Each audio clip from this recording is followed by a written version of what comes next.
Welcome to Live from Plato's Cave. I am Mario Veen. This is episode 39 on Disinformation with Lee McIntyre. The prisoners in Plato's cave are watching shadows on a wall that are projected by puppeteers that carry statues in front of a fire. You might say the puppeteers are spreading disinformation to such an extent that it becomes not just science denial, but reality denial. Today we discuss Lee McIntyre's latest book on disinformation, How to Fight for Truth and Protect Democracy. In this book, Lee writes, "The goal of disinformation is not merely to get people to believe any particular false claim, but to so demoralize them with a tsunami of falsehoods that they begin to give up on the idea that truth can be known at all outside of a political context." Lee McIntyre is a philosopher and a scholar of science denial. He's a research fellow at the Center for Philosophy and History of Science at Boston University and a recent lecturer in ethics at Harvard Extension School. In episode 31, we discussed his book How to Talk to a Science Denier, and today we get more into his recent book. And the main reason why I wanted to discuss disinformation with Lee is because I believe that the impact of climate science disinformation on our democracy is grossly underestimated. I imagine many people listening to this live in the same cave, the same bubble as I do, where we have the impression that climate denial is something of the past, that most people now recognize the urgency of action in the climate crisis.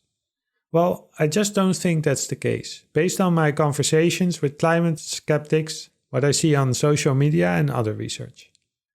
Anyway, if you want to know more about this, I linked an article I wrote on the permanent disinformation campaign and the elections.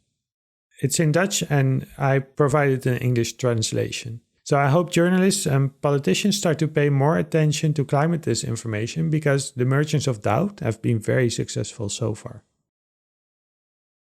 Welcome back in Plato's Cave. Thank you very much. Last time we discussed already a little bit your book. I think you finished it and it was just about to come out on disinformation. Oh, so that's my new book.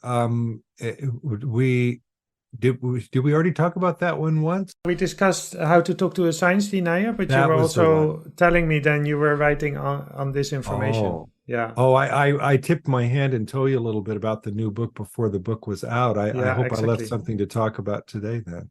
Yeah. I was reading it in the train, rereading it, and because I'm finishing up a book myself, my wife said, you have to write a book like this because it's small, you can take it with you, it's easy to read. And I think that's also your intention, right? That this is not something that sits in the bookcase, but people take it with them on the train. Yeah, sometimes, I've written a lot of books before this, none so small and compact and, urgent. And so, I don't want this to be a trophy. I want this to be used. I want people to highlight it and dog ear the pages and give it to a friend because I wrote it kind of as a manifesto, really, because I think that democracy is under threat from disinformation, and there's just about enough time to do something about it. We should have started, long before this. But I feel like, I wanted to put something in the hands of people who maybe thought, well, there's nothing to be done, but there is something to be done. Yeah, it's really action-oriented, right? And you end with a list that just goes on with you can do this and you can do this and you can do this, because I guess, one of the main threats is that we start to feel powerless. That's right. One of the goals of disinformation is to make you feel powerless. Yeah. It's not just to get you to believe a falsehood, it's to get you to just give up on the idea that you can know the truth, or that, even if somebody's sharing something that to be false, just to give up on the idea that you can do anything about it. And so I wrote this book to try to convince people that there is something that you can do about it.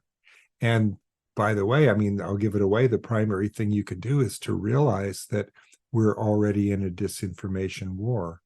I make a big distinction at the beginning of the book between misinformation and disinformation, and the way that the media tends to report is on misinformation, which makes it sound like it's a natural disaster where there's nothing we can do. It's beyond our control. But if it's disinformation, which is intentional lying, shared on purpose, for a purpose, then there is something that we can do about it. So that was my motivation, and that's also the main message that I want to get out to my readers. There is something that you can do about this crisis that we're in. Just to start with the title on disinformation, I'm mostly interested in climate disinformation. Having a lot of conversations with climate skeptics, though still mostly online, but also face to face. And sometimes when I use the term disinformation, people tell me not the climate skeptics, but other people say, well, you shouldn't use that word because it's polarizing. But I mean, you didn't call your book on misinformation. I think you think it's very important that actually we do use that word. It is, because, I mean, of course, it's in a disinformer's best interest to hide the fact that what they're spreading is disinformation. They want you to believe it's truth. But euphemisms aren't helping anyone. And, I faced this before. Science deniers don't want to be called deniers. They want to be called skeptics. Too bad. If they are deniers, if there's sufficient evidence and they are ignoring it, in a hostile way and sharing, their thoughts widely to convince other people, then, they really are deniers. I mean, that's not the definition of science denial. I've given a better definition in my book, but I moved on from just talking about science denial to now being concerned with reality denial, because it's not just science that's under threat.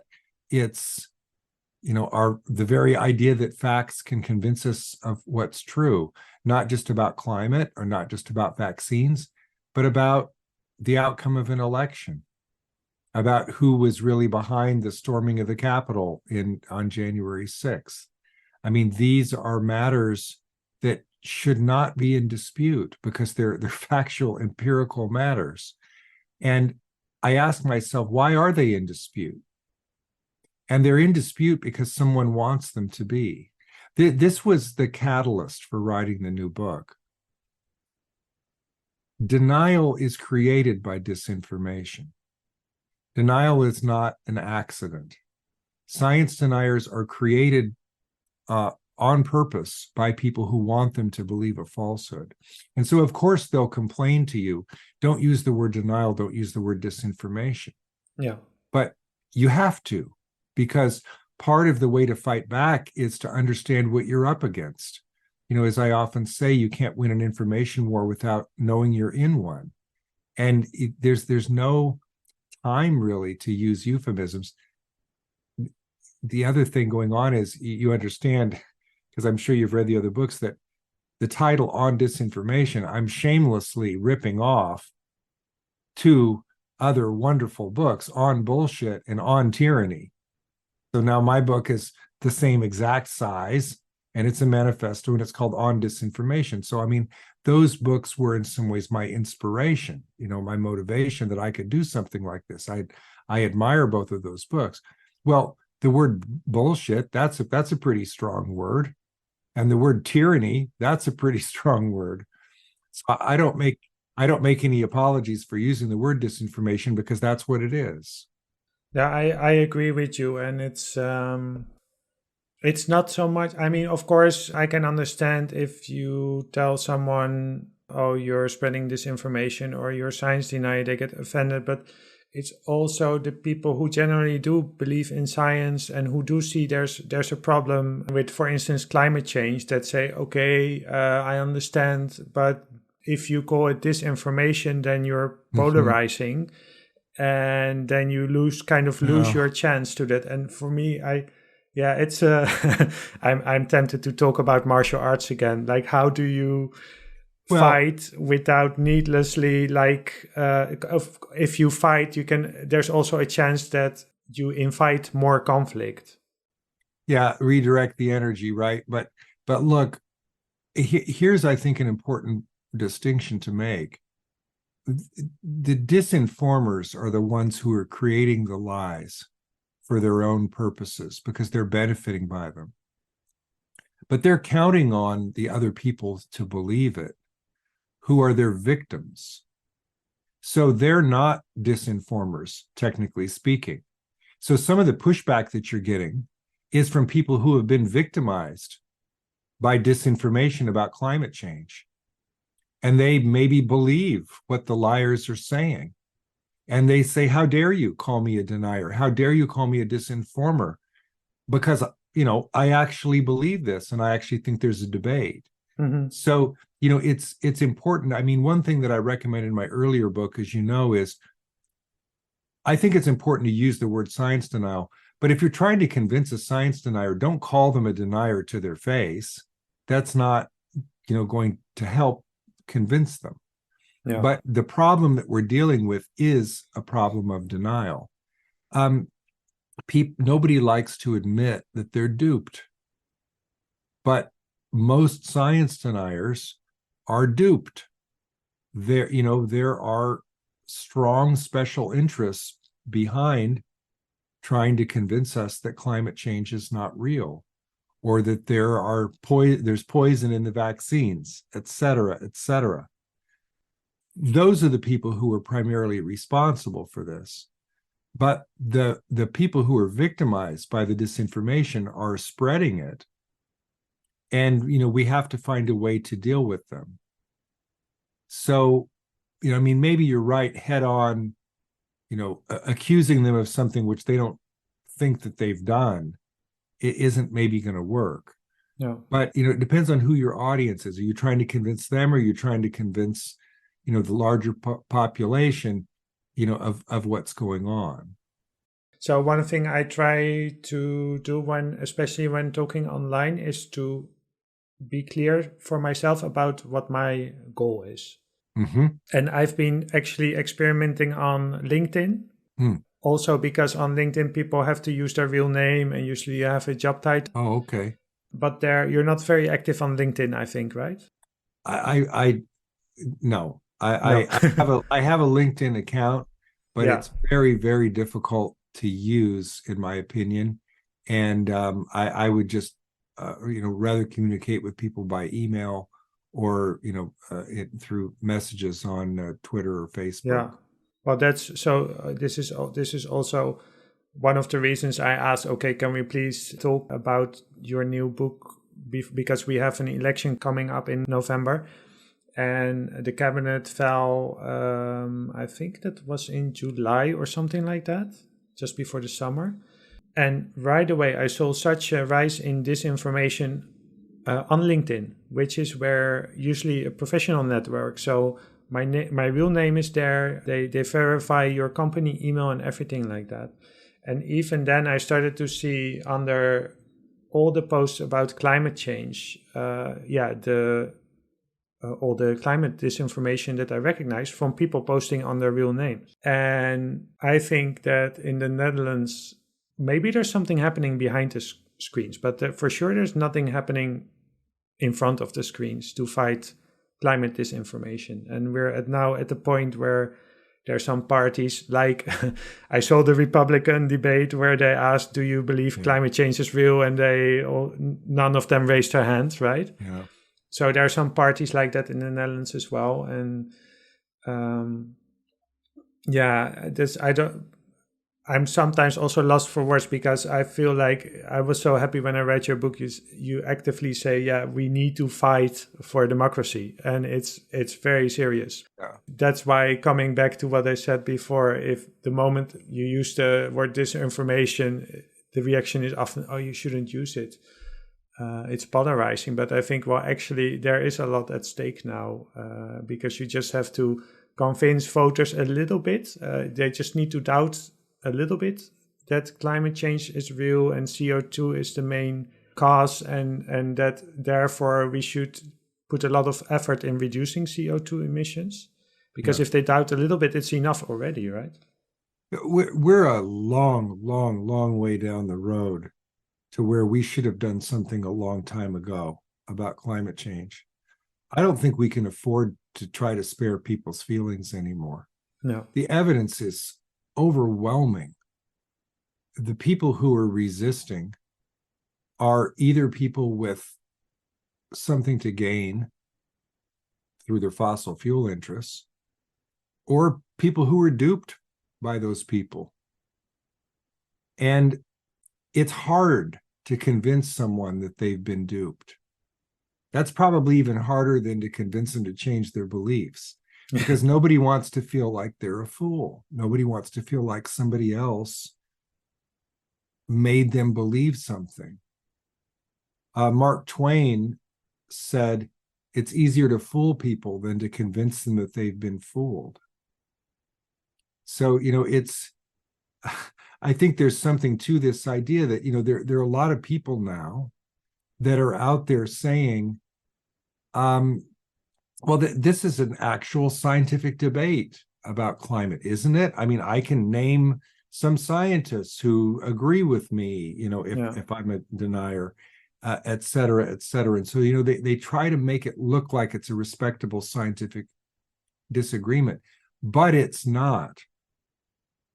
And so, when they accuse you of polarizing, what's the harm? They're already polarized. They're saying, leave me alone. Let me continue to amplify this falsehood and stop, exposing me. No, they need to be exposed for what they're doing. What's for you the link between disinformation and democracy? Just like the title of your book is How to Fight for Truth and Protect Democracy. Okay, fighting for truth, that's a no-brainer, because disinformation is surrounded. You mentioned on bullshit earlier, so it's right. You guys don't deny the truth, but just surround it with bullshit, and people won't believe anything is true anymore. Right. So, but what's the link with democracy? This is a good question, because as you know, for years, I'm a philosopher of science. And for years, I've been concerned with science denial that we've, been talking about flat Earth, vaccines, climate change, evolution. And I think that what happened is that we saw that problem grow to where it encompassed more than just science. And I think that disinformers learned from that if you can, I think that, imagine somebody who's an authoritarian, imagine somebody who, they just wanted political power. They want reality to be a certain way because it helps them. But how do you get people to come around to what they want to think is true? I don't think it's that hard to look at science, what's happened to science over the last 50 or 60 years, and say, wow, let's do that. Let's do what the science deniers have done. Because while you and I and other folks think that it's ridiculous, it's in fact been very successful. The campaign against climate change and against the COVID vaccines has been super successful.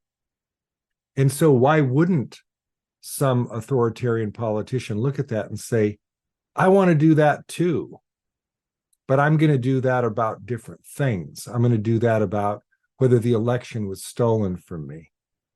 I'm going to do that about what's happening with the economy or a crime. You know who I'm talking about here. Mm-hmm. And so very quickly, when you start to undermine facts, you want to begin to undermine democracy. So it's not, I think that this way that disinformation creates denial metastasizes very quickly from being about science to being about more than just science. And that's why I think that democracy is in peril, because you look at the look at the people who are deniers about climate change. What do they want? It's mostly about money. It's mostly about fossil fuel interests. But what do the people want who are denying the truth about the 2020 presidential election in the United States? They want power. Yeah. It's not about money. It's a little bit about money, but it's mostly about power. And so this is the alarm bell that I'm trying to ring, which is that it's the same playbook. It's the same thing happening now with reality that's been happening for the last 40 or 50 years or longer with science. But the good news is we know how to fight that.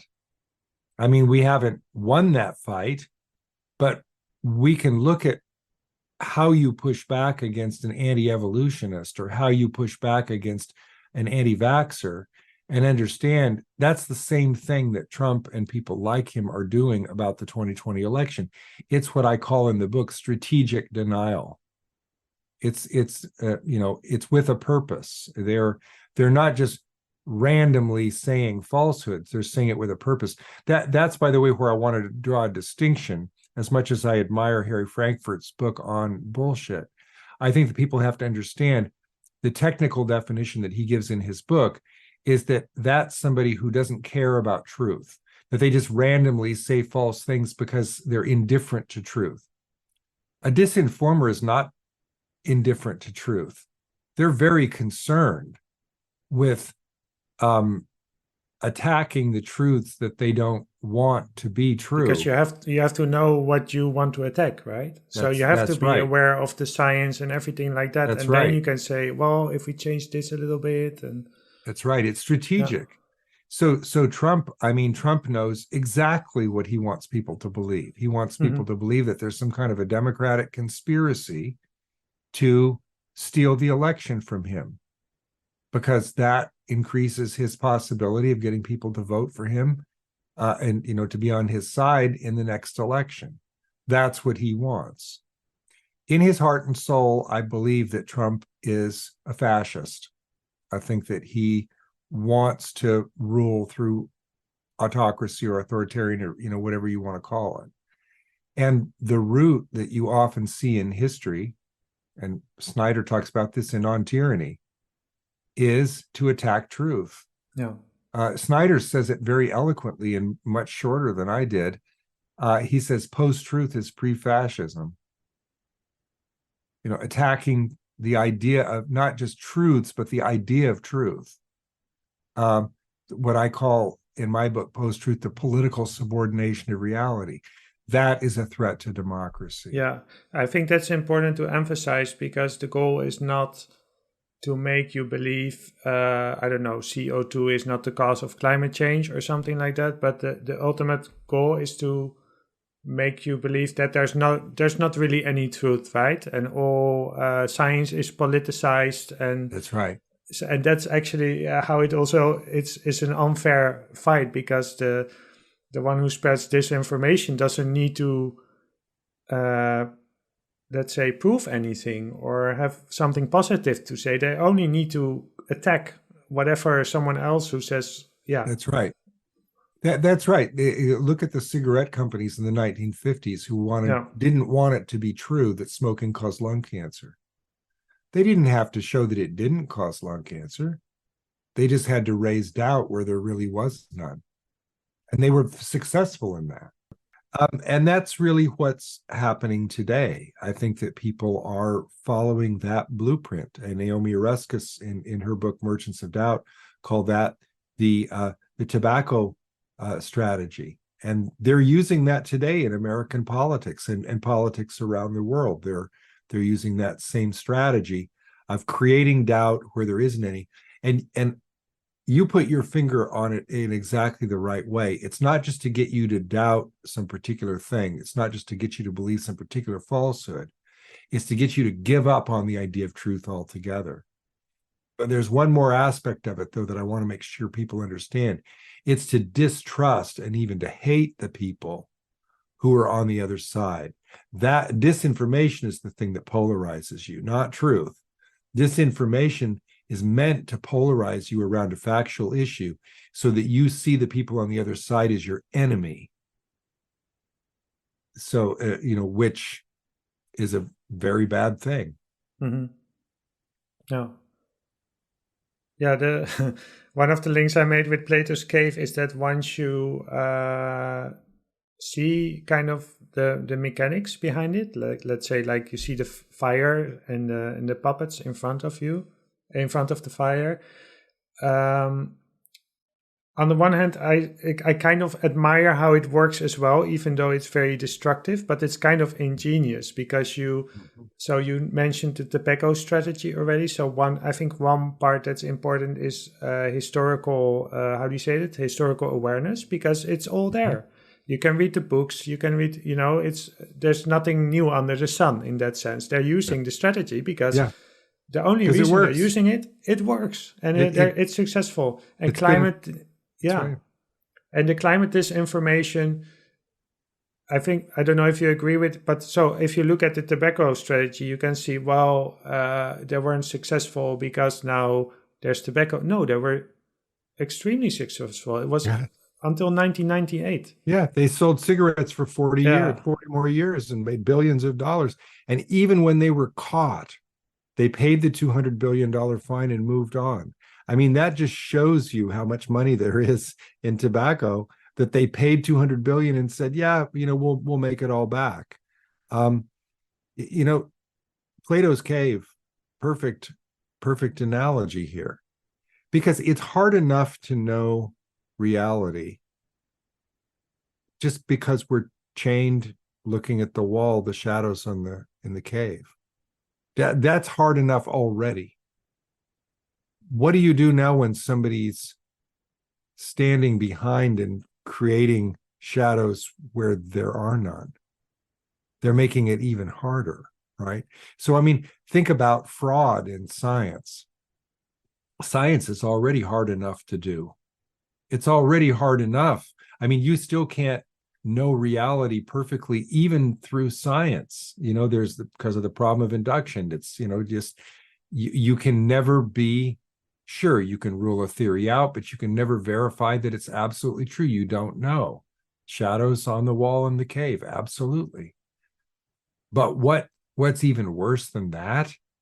Fraud. Somebody who's deceiving.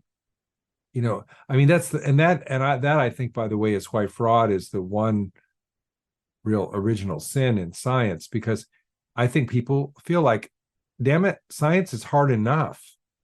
Don't be fraudulent about it. I mean, nobody needs that. And I think that's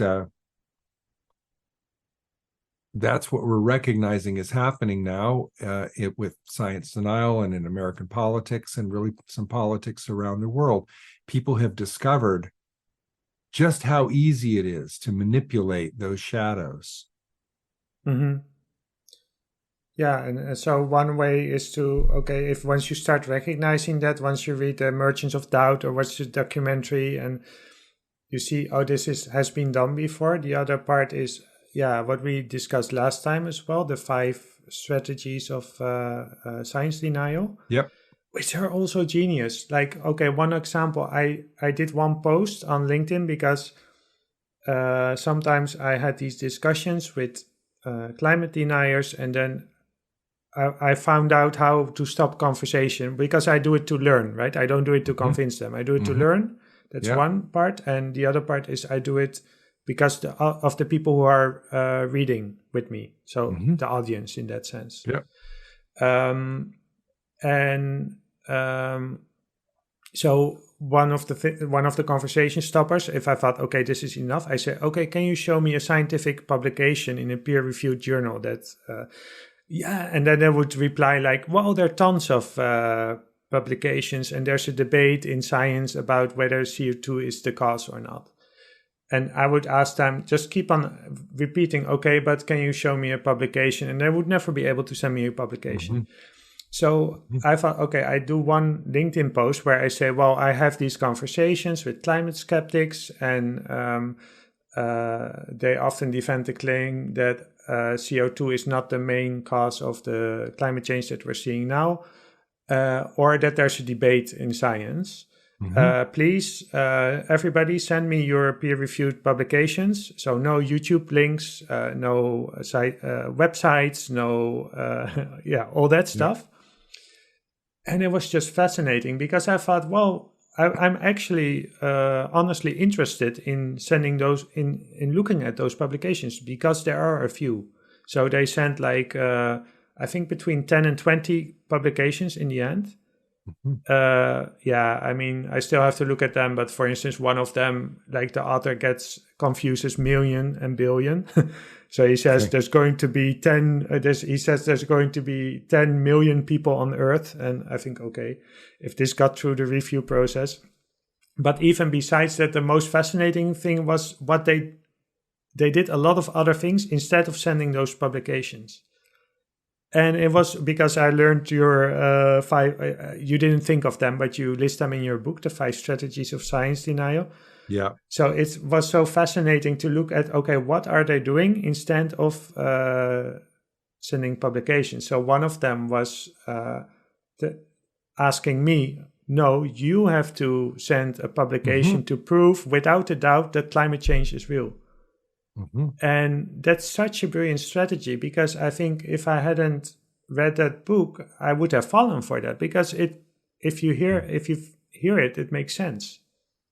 Can you prove without a doubt that that CO2 is the cause of climate change? And no, but I can't prove without a doubt that the sun is going to come up tomorrow, or that water is necessary for human life, or that aspirin is safe, or anything, because of the problem of induction. They don't want to hear that. But I think that it's a smart strategy for scientists to lean into that, to say there's always scientific uncertainty. People often shorthand that by saying you can't prove a negative, but I mean, it's important to understand what's really at stake there. It's the idea that you can, if you find evidence that the theory is false, then the theory is done. But if you find evidence in support of the theory, it may be true, or it may just not be refuted yet. And so the burden of proof is always on the person who has the less evidence.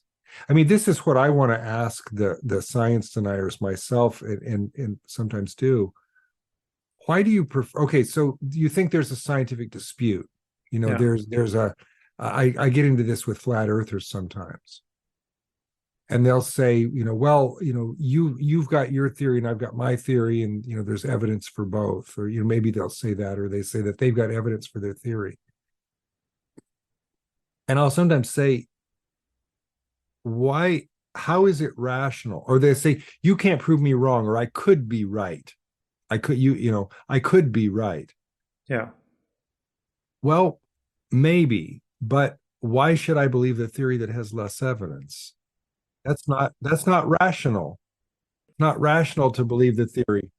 Right. Or they say, but in the past, people, they were 100% sure. They come with Galileo or Einstein or something. You just wait. You just wait. I'm going to be the next Galileo. I'm going to be the one. And, and I think that some of them genuinely believe that. But Galileo had the evidence. Galileo could, when you ask Galileo to provide evidence, he could do it. And I like your strategy, because you're saying, okay, this is a matter of evidence. Show me your evidence. And they can't. So what did they do in a post where I explicitly said no YouTube videos, no links to website? So what did they get? YouTube videos, links to websites, all that stuff. 20 of them. And if you don't read them by midnight and admit that you're wrong, then you're dogmatic and you're not open to you're not open to debate. Here's I often get invited to debate about climate change or flat earth or something like that, and I turn them down. Vaccines, and I want to say to them, why are we going to debate an empirical subject? That's not how it's decided. It's decided on the basis of evidence, not rhetoric. So what are we going to talk about? we're gonna talk about why we believe it. I mean, we can, And because we because can do especially that. if you're not the I'm not a climate scientist, and you're not a climate scientist, and we're going to Yeah, debate whether climate scientists are. yeah. It doesn't make any sense. But it seems like they feel entitled to their opinion, being taken seriously. The model of science allows those opinions to be taken seriously when they have the evidence. They have to be run to ground. But for somebody to just kick in the door and say, no, no, stop the works, everybody right now, and look at what I have, when they don't have evidence, there's no reason to take it seriously. Science has to move on. Yeah. So just for our listeners to help recognize, so the first one is setting impossible expectations for science. Like science, we know science can never, it can provide evidence, but it cannot prove That's something. Right. And the second one is rely on fake experts. So Right. I think the Nobel Prize should come with a warning label that it doesn't make you an expert on climate science, because Unless you apparently are a Nobel, climate scientist. Yeah. because that's what you hear, like the Nobel Prize winner or Obama's ex-climate advisor wrote a book, and then I asked, and then my reply is, okay, but it's not a peer-reviewed publication. Yeah, but he's a climate. Right. So then I asked, okay, but They shop for their experts who will back up what they believe. why didn't the Nobel Prize winner write a publication? And and so the third one, I don't think that's one of the 5 ones, but I recognize that one because what I noticed. So I said, okay, I have conversations with you, and the moment I ask for peer reviewed, so you tell me there's doubt and you have articles, but I never get them. Please send them to me. So one of the things they also were doing in the comments, instead of doing that, were they wanted to debate with me. They wanted to discuss with me. Sometimes I even get invitations, like you said, to a debate. Yes. And the reason I refuse that is because, I think you can do it in some cases, but their whole thing is that they want to construct, in this case, scientific evidence for climate change as a matter of discussion. So if I'm even participating in the discussion, I'm legitimizing it. Oh, absolutely. They'll say, look, I got Mario V to debate me. I must have, there must be something here. No, you can't, you don't want to give a liar a platform. It's just you don't want to amplify the lie. That's why I don't debate. Plus, it's not often what I'm asked to debate on. They're not scientific questions.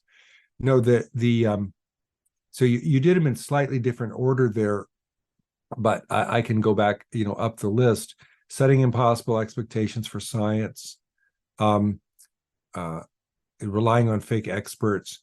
The next one is engaging in illogical reasoning. Yeah. You often find science deniers. One of them was, I would say, okay, there's like 97% consensus or the 99% consensus. And they said, so you say there's 97% consensus, but in science, there's always discussion about everything. Therefore, the fact that there's 97% consensus means that there's not consensus, because you only have consensus in a communist count. So that's a nice, like, illogical reasoning. Yeah.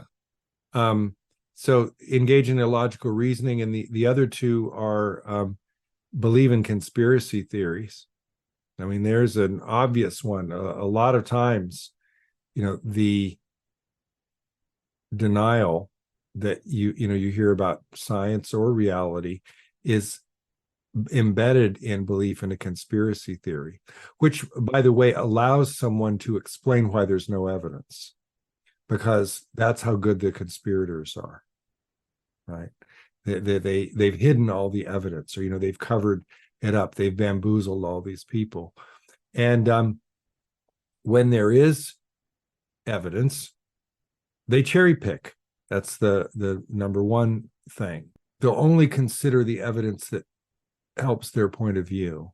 I saw a wonderful graph on Twitter recently that made this point about COVID hospitalizations. It was I wish I had it to share right now, but I'm going to muff it in describing it. but it was something about how, there were more COVID deaths in the hospital from people who were vaccinated than who were unvaccinated. Oh, right. Yeah. But then when you look at the larger picture, you realize that's because most people are vaccinated. It's a violation of the base rate. And when you come out the scope, and what you find out is that, well, but it's a very, very, very small percentage of the population who are vaccinated who die, of COVID. But it's a much larger percentage of the population of unvaccinated who die of COVID. I think that's what the graph was. I can't remember, but the one that I'm Yeah, talking. and it's a nice combination of illogical reasoning and cherry picking. And cherry picking, some yes. must be some conspiracy theory as well. Must be. Because yeah. I've got to print that out and hang it up so I remember it so I can get it right. But it was a nice, and maybe in the notes for the talk today, you can find that and put it in, because it's that graph is a very nice visual representation of how cherry-picked evidence can be misleading. I had a really nice one where, there were some people who sent in peer-reviewed papers. This one, it was a peer-reviewed paper that proved that climate change was not caused by humans. Except it was on the wrong planet. So it was about Mars. And it was about Mars millions of years ago. And I had this whole discussion with him about, but where in the paper does it say this is applicable to Earth? And then came the impossible expectations for science. So he was showing that climate change could happen even if humans were not on the planet. Therefore, we shouldn't think that the humans on this planet are the ones who are causing it. Yeah, it's the same. It was climate change there. Of course, there are no people on Mars. So why are you so crazy to believe that on Earth it's caused by humans? Yeah, and that doesn't mean that it's not caused by humans on Earth, right? So no, that's a good example. I love that one. Yeah. The thing is, though, it's sometimes so subtle. There was... one of the things I do think it's important to talk to people, even if you, rarely convince them, though there were some exceptions where I don't know if I convinced them, but they were open to, like, one of the things I often do is tell them, okay, do you know Merchants of Doubt, the documentary, and maybe you can go watch it. Because, you don't know if you convince them, but maybe they're open, many times they're open to looking at it. Yeah. Denial exists on a spectrum, and the other interesting thing is that sometimes, they're skeptical and believe in evidence in some cases, so maybe you can make some progress. It's just, to me, it's always seemed like it's not that they don't have the evidence, it's that they're not thinking about the evidence in a scientific way. Yeah. And so I often think that what's really needed is an education about how scientists think, what it means to do science. And that was my earlier book, Scientific Attitude, where I was, concerned with the idea of what is it that makes science special, where I leaned very heavily on this idea that scientific uncertainty was not something to be afraid of. Scientific uncertainty is something that should be embraced. Yeah. Scientists, I think, are sometimes afraid to admit that in public because, when somebody's attacking them about climate change, about something else, it can feel very threatening not to be able to say, no, this has been proven. But if it hasn't been proven, which it hasn't, then makes you look like a liar, makes you look untrustworthy. So I encourage scientists to, acknowledge uncertainty, say about the vaccines. There's a certain level of uncertainty. We don't know everything, but here's what we do know. And then, to present it that way so that, the anti-vaxxer understands that there is overwhelming evidence for the safety of the vaccines and against the idea that there are microchips in the vaccines. or that the MMR vaccine causes autism, et cetera, et cetera, et cetera. So you can provide that. The real barrier is that no evidence is going to convince them if they're not thinking about it in a scientific way. Yeah. One of the distinctions that was for me really helpful was also in how we started about polarizing and calling it disinformation. So to say, for instance, if I tell you, oh, actually, this is a piece of disinformation that you just told me or that you wrote in your comment, you make the distinction between the creators of this information, the amplifiers, and the ones who believe it. So that's right. It doesn't mean that I then say you actually know that this is disinformation. Actually, I'm usually asking as a question, like, are you aware that what you're telling is a piece of disinformation? And the thing I think why it works, it's just like marketing, and that's also why I see really in the Netherlands the climate disinformation people are working overtime, and they're very effective. And it's so hard to recognize. But one of the ways I can notice it is that you see people on comments that comment on LinkedIn posts or on Twitter. They're all kind of often the same things, but it changes per week. So a while ago, it was really about like, yeah, the climate has always been changing. How are you so arrogant to think that humans can affect this? And now, since a week or 2 or 3, and some other people have told me as well that they notice it, it's quite subtle. And it was actually someone here in the parliament that was saying that. It's like, yes, of course, climate change is happening and it's very bad. And I'm not saying that CO2 isn't a factor, but there are other factors as well. And it's quite subtle, right? Yeah, and someday they'll get to, well, but there's nothing we can do about it because it's too late. Yeah, I mean, they try to sound reasonable, because it's, like I said, it's strategic. It's strategic denial. They know what the outcome that they want to believe is, and they're looking for a way to, to push that through. Yeah. Yeah. So, yeah, maybe just have to go over some things that people can do before we get too depressed. Okay. Because, I mean, just to say, okay, the first thing I think it's clear, but just to say it, that that we are in a disinformation war. Yes. That's important. I mean, let me go back to this idea that you brought up, which is really the backbone. It's really the structure of my book, that there are disinformers, amplifiers, and believers. Those 3 categories. And there are things that you can do. And this is my earlier book, How to Talk to a Science Denier. There are things that you can do to try to convince believers to change their mind. But it's hard to do, and it's not always effective. And one reason I wrote my new book is because I realized that the scale of the problem was too great, and that, if we go one by one debunking false information, it's not going to be enough.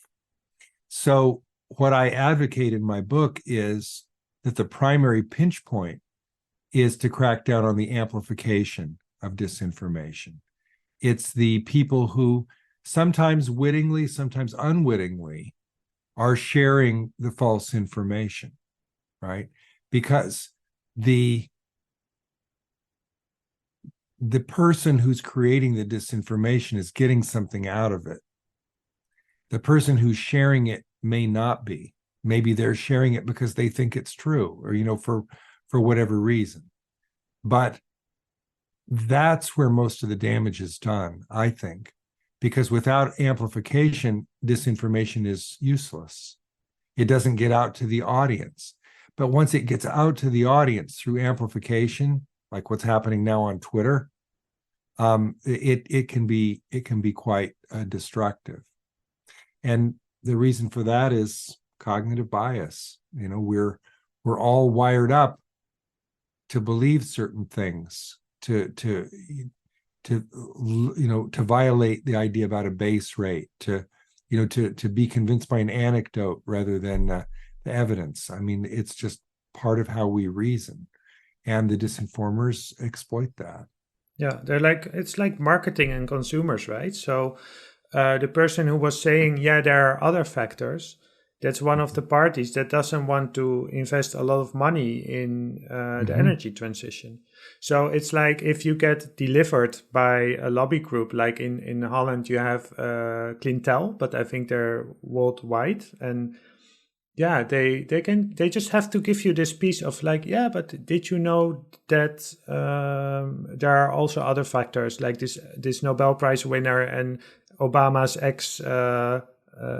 So this organization even translated Unhinged in Dutch, like the book. It's like marketing. So then you think, yeah, okay, so then I can.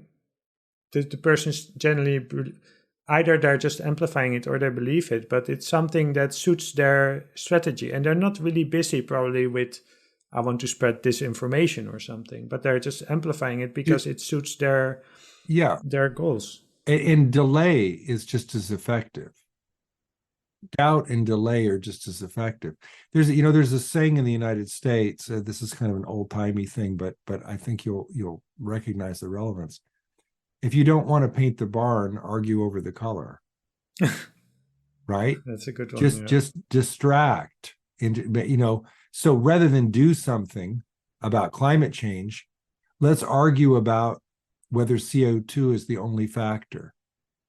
Well, even if it's not the only factor, it's an important factor. So can we please do something about it now? Well, no, we need more evidence. We don't know yet. What about methane? What about all these other possible factors? And what is the extent of the damage? And how do we measure that? How do you trust the people who are doing the measuring? It's just it's done on purpose.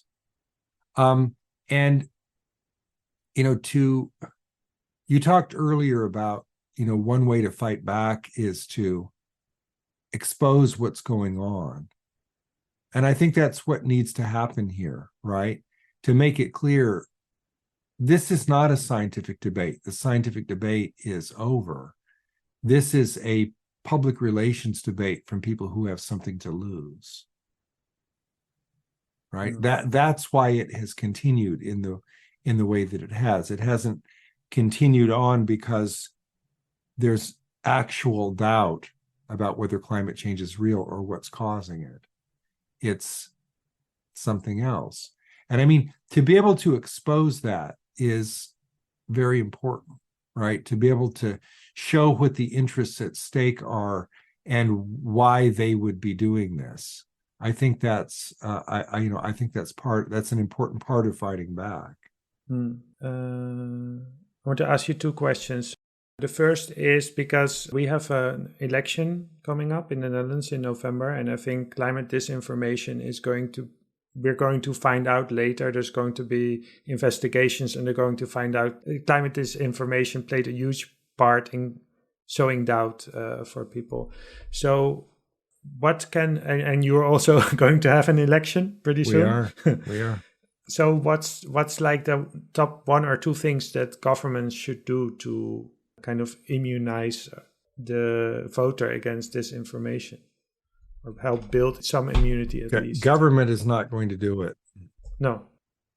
And the social media companies are not going to save us either.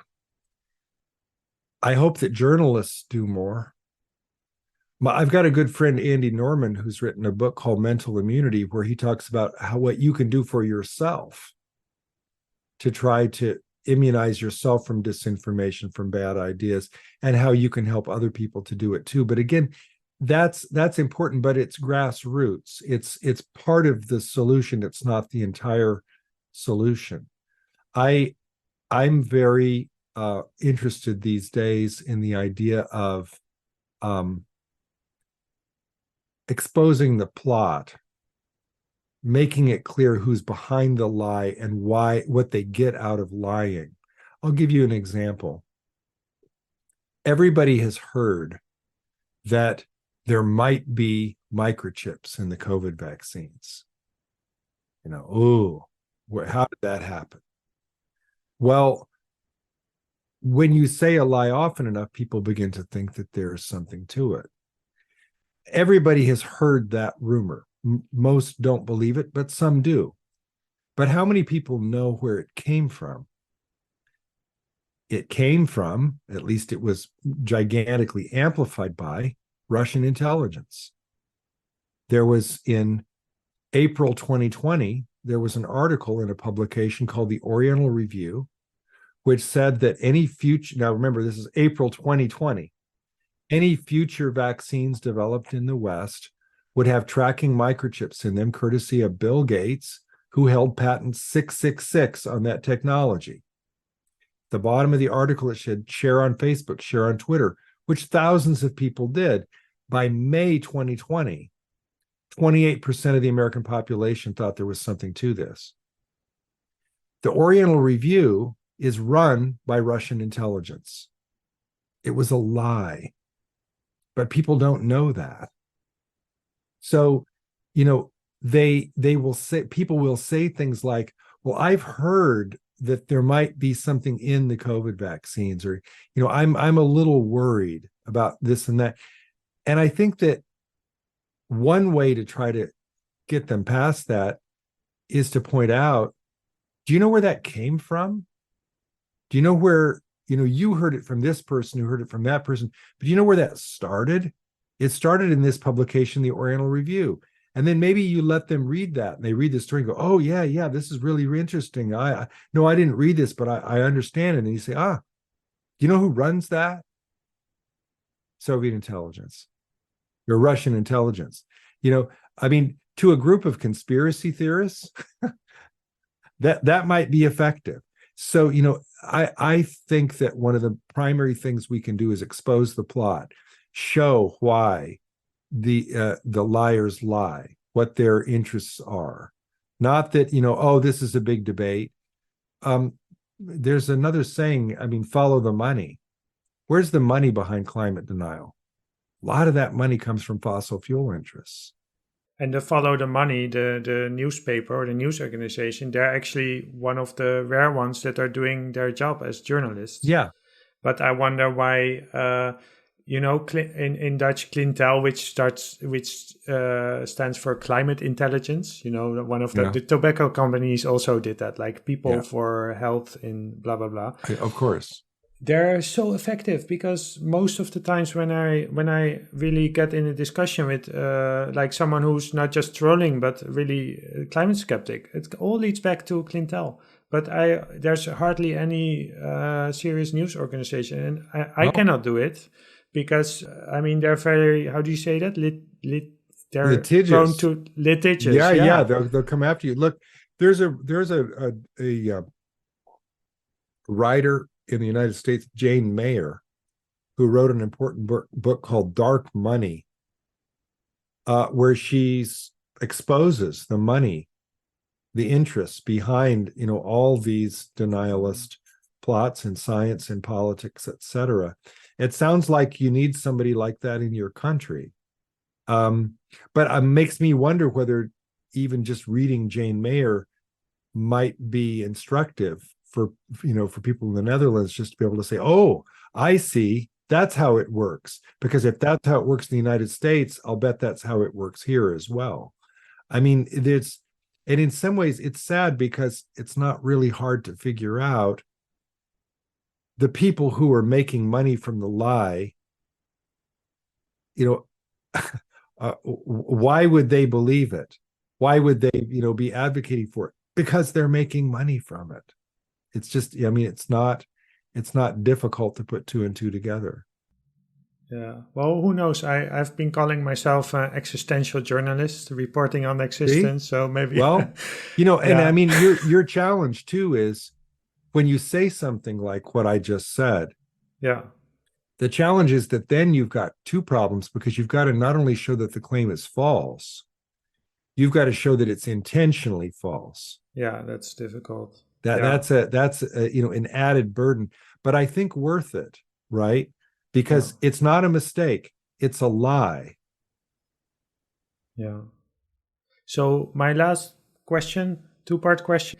So you wrote this book with a very specific purpose, and I think it came out about 2 months ago. So I Yep. wonder about how the reception has been and whatever you can share about that.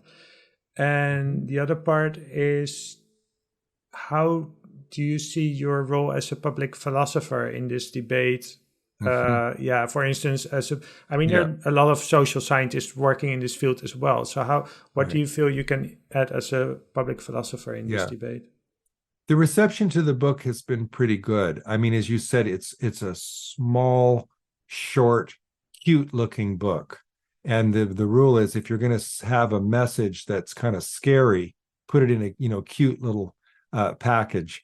But look, I did this on purpose for another reason, which is that, I mean, the book is doing well, the book is selling well, it's getting recognition. I'm doing a lot of shows. I want it to actually change things. Yeah. And so, yes, my goal as an author, my publisher's goal as a publisher is to sell the book. I want people to read the book. I want people to read the book and pass it on to a friend. I tell people, when you're done reading this book, don't put it on your shelf. Give it to a friend with the instruction that when they're done, they should give it to someone else. That's going to sell fewer copies. I don't care. I want people to read this book. I want them to. I heard from one guy, I got a fan letter from a guy who said that he wanted, to know, should he just leave free copies on the bus? And I said, yes, please. Yeah. I mean, that's kind of guerrilla marketing, isn't it? But yeah, that would be a very nice thing, because I don't want the cost of the book to be a barrier. I want people to know about the book. And usually I think people find it empowering. And it's why I'm doing so much media for this book, because I want people to understand the reason I wrote this book is to show that you are not helpless in this fight. And here are 10 things that you can do. There are, the most obvious one that you already mentioned is, you can't win an information war unless you admit that you're in one. Understand that this is about disinformation. It's not a mistake. It's about somebody, powerful interests for either money or power, wanting you to believe a falsehood to undermine science, to undermine democracy, to serve their own interests. That's the main thing. And I was inspired by Snyder's book on tyranny here. I mean, he did that same sort of thing. So the other thing that occurs to me is that the type of public philosophy that I'm doing in this book is in some ways similar to where philosophy started. You think about Socrates, you think about Plato. They were engaging with the public. This was the invention of philosophy. But why did they pursue it? It was not just to know things, it was to make us better human beings. It was to live a better life. And so I think that in some ways, for all the people who criticize public philosophy, that's short-sighted, because public philosophy really goes back to the roots of philosophy, which is to engage with the public, engage with ideas, and make the world a better place through reason. I think that the role of public philosophy is to make the world better, to engage the public in what philosophers are thinking about, but also for philosophers to go out into the world and to help clarify things that are out there, that the issues of our day. And so what I'm trying to do is to give, you're right, there are social scientists working on this. I mean, we need as many oars in the water as possible on this big of a problem. I'm trying to provide in this short, overview, kind of the view from 30,000 feet, what disinformation is and how you can fight it. And I'm an advocate. I mean, I'm not a scholar in this book. There are footnotes in the book, and I've got a Ph.D. in philosophy, and I'm a philosopher. So I always am thinking about, what's the evidence? How can I back this up? What if somebody challenges me? So I've always got notes in my books. that people, can find my sources. But in the argument in the book, I am an advocate for the idea that we need to fight disinformation and that disinformation is a threat to democracy. I think that this issue is too important to just be a subject of academic debate and, to pretend that we're all disinterested in the outcome. I'm very interested in the outcome. I want disinformation, the plot of disinformation, to be exposed so that democracy in the United States can survive and around the world, because I think it's under threat in other countries too. So, this is a different kind of book than I've written. I've written public philosophy books that are trade books that appeal to the general public before. I've never before written a book that I feel is so urgent that I want people to act on, not just read and understand, but to read it and say, now I know what to do. This is my battle plan. I'm going to write to my member of Congress. I'm going to write to my cable TV company. I'm going to go protest. I'm going to start boycotting the advertisers, to the media outlets that spread lies. And I mean, if enough people do that, I think we've really got a chance here. So it's a little bit of a different role for somebody who's, trained as a scholar. But I think we're going to look back on this as the issue of our age, the problem of disinformation. If democracy falls, it will be because of this. And so I just felt like I had to write this book. Well, thank you so much for this conversation. Thank you, Mario. Thank you for having me on. Thank you for listening. A lot of coffee goes into producing this independent educational podcast. If you want to support me with the towering cost of this coffee, you could subscribe to my Patreon for only €1 per month, or make a one-time donation. It also helps if you subscribe on your podcast provider and give a rating, because that's how it works in Plato's Cave. Go to livefromplatoscave.com for more information.